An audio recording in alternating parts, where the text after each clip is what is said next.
Bismillahirrahmanirrahim. Au nom de Dieu, le tout clément, le tout miséricordieux. Nous allons voir maintenant ce que dit la Bible à ce sujet. Mais avant de prendre les versets bibliques, nous allons vous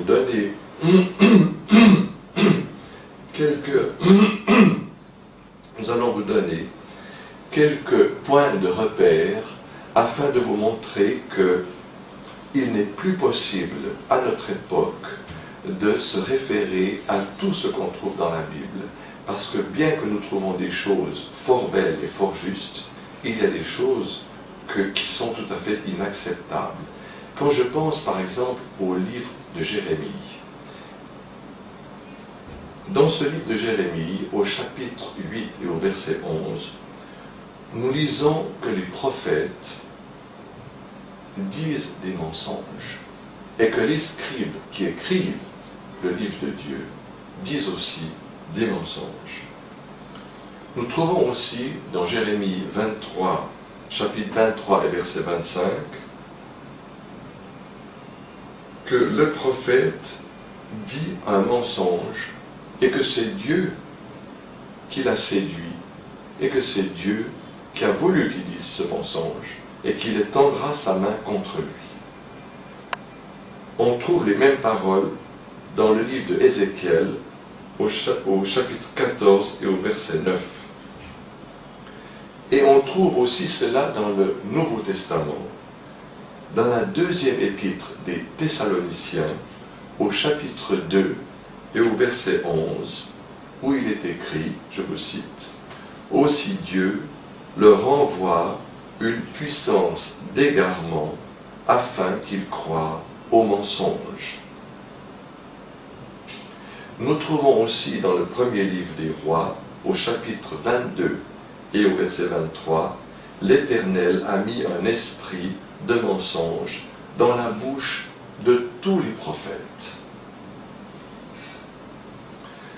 Il faut savoir, comme je l'ai dit d'ailleurs dans la vidéo Immunité des prophètes, cette grande différence entre la Bible et le Coran, que les prophètes de Dieu ont été choisis par lui et que Dieu, dont la science n'a pas de commencement et n'a pas de fin comme ses attributs, qui sont la miséricorde, qui sont la toute-puissance, qui sont la parole, Dieu donc dans sa science éternelle savait ce que ses prophètes allaient faire.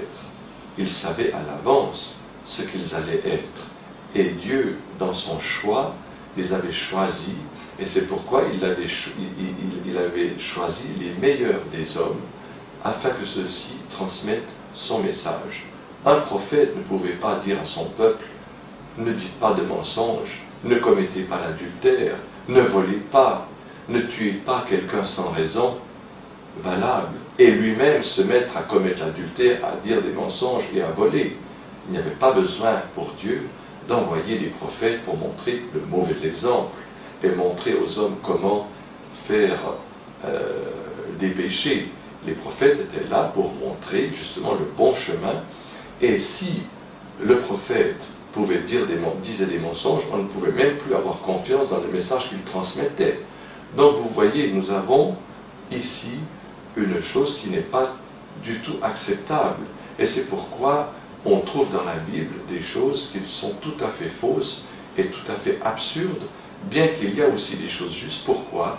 Parce qu'à l'origine, la Torah, les rouleaux d'Abraham, les psaumes de David, l'évangile de Jésus, sont des livres divins, et c'est pourquoi le musulman croit en ces livres, mais non pas dans ce que nous avons aujourd'hui, mais dans ces livres, dans leur authenticité primordiale et dans leur langue aussi, car Dieu dit dans le Coran qu'il n'a jamais envoyé un prophète dans son peuple que lorsque celui parle la langue de ce peuple, afin que le peuple comprenne.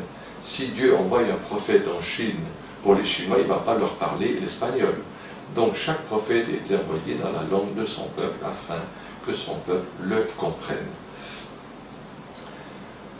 Aussi, nous avons quelques points de repère dans l'épître, dans non, dans les écrits de Paul, ou en tout cas qui lui sont attribués, dans le deuxième livre des Corinthiens, au chapitre 2 et au verset 17, et aussi dans le livre des Galates, au chapitre 1 et au verset 6, Paul dit ceci, « Car nous ne falsifions point la parole de Dieu comme le font plusieurs. » Donc là, nous avons un point de repère qui nous montre qu'au temps de Paul, à l'époque où il a vécu, il y avait déjà, selon les écrits attribués à Paul, des gens qui falsifiaient le véritable évangile. Parce que dans le Coran, Dieu dit toujours que l'évangile, il le dit d'ailleurs au singulier, el-Injil, il ne dit pas les évangiles, el-Anajil, il dit el-Injil, le livre de la lumière que nous avons révélé à Jésus. Et c'est ce en quoi croient les musulmans. Seulement, les évangiles actuels ne sont pas cet évangile-là. Il y a des choses justes. Il y a par exemple un fil conducteur unique dans les 4 évangiles où chaque fois qu'on vient demander à Jésus « Qu'est-ce que je dois faire pour avoir la vie éternelle et pour être sauvé ?» Et toujours Jésus va répondre la même phrase que son frère Moïse « Paix et bénédiction de Dieu soient sur eux. Écoute Israël, le Seigneur ton Dieu est le seul Dieu. Tu n'adoreras que lui, tu l'aimeras de tout ton cœur, de toute ta force, de toute ton âme. » Et il rappelle les 10 commandements que Dieu a donnés à Moïse. C'est les autres commandements qui constituent la relation entre le croyant et son prochain. Donc nous trouvons aussi des choses tout à fait justes, mais des choses qui ne le sont pas. Donc nous allons prendre ce que dit la Bible au sujet que Jésus est Fils de Dieu et prendre les preuves que la Bible pourrait nous donner. Pour cela, je vais vous citer, non pas mes paroles, mais les paroles d'un très grand shir qui s'appelle El-Rahmatullah El-Hindi, qui a écrit un livre où se trouve de 1000 pages, où se trouve en détail tout ce que je vous dis dans ces cassettes. Ce shir était le shir de Ahmed Deedat, je ne sais pas si vous le connaissez, et ce shir a écrit un livre qui s'appelle en arabe Idhar el-Haq, qui a été traduit en plusieurs langues sur les services du Mufti d'Arabie Saoudite, Shir bin Baz, et ce livre s'appelle Manifestation de la vérité. Je vais vous citer quelques paroles de ce shir qui a très très bien étudié toute la Bible.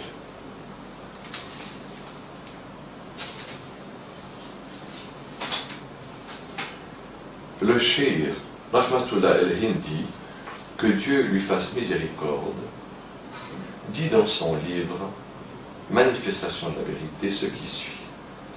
L'importance que les chrétiens attribuent au titre de Fils de Dieu est purement imaginaire. D'abord parce que le titre de Fils de Dieu est contrebalancé par celui de Fils de l'homme et de Fils de David, que Jésus lui-même s'est donné plus d'une fois. Ensuite, parce que le mot « fils » ne peut ici être pris que dans une acceptation métaphorique. Fils signifie le produit de l'union de deux êtres, sens qu'il ne saurait avoir dans notre cas. C'est donc par pure métaphore qu'on l'applique à Jésus. Ce nom est d'ailleurs donné à d'autres que Jésus, de même qu'on donne le nom de fils de diable à des impies. Nous lisons dans l'évangile de Matthieu, au chapitre 5 et au verset 9 et aussi au verset 44 et 45, ce qui suit. Heureux ceux qui procurent la paix, car ils seront appelés enfants de Dieu. Mais moi je vous dis, aimez vos ennemis, bénissez ceux qui vous maudissent, afin que vous soyez enfants de votre Père qui est dans les cieux. Ici, la Bible appelle fils de Dieu ceux qui font le bien. On lit dans la même épître de Jean, chapitre 3, versets 9 à 10, ce qui suit. Quiconque est de Dieu ne fait point de péché, parce que la semence de Dieu demeure en lui, et il ne peut pécher, parce qu'il est né de Dieu. C'est à ceci que l'on reconnaît les enfants de Dieu et les enfants du diable. Quiconque ne pratique pas ce qui est juste et n'aime pas son frère n'est point de Dieu. Vous voyez aussi ici que dans ce verset biblique, on pourrait dire, et ce serait facile, que tous ceux qui croient en Dieu et en Jésus ne feraient plus de péché. Or, nous voyons bien que la réalité est tout à fait autre, et que les chrétiens font des péchés comme les juifs et aussi comme les musulmans, même s'ils prétendent être des enfants de Dieu.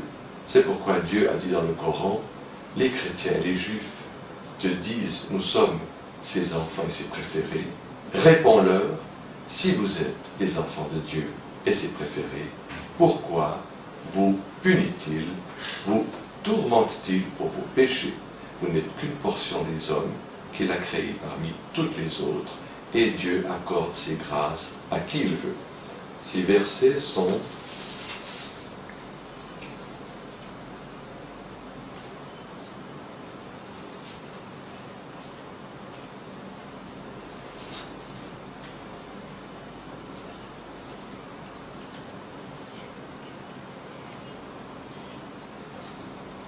ces versets que je viens de citer sont dans la sourate, la table servie, la sourate numéro 5, et c'est le verset numéro 18. Nous allons voir dans la troisième vidéo la suite de ce que nous dit la Bible à ce sujet.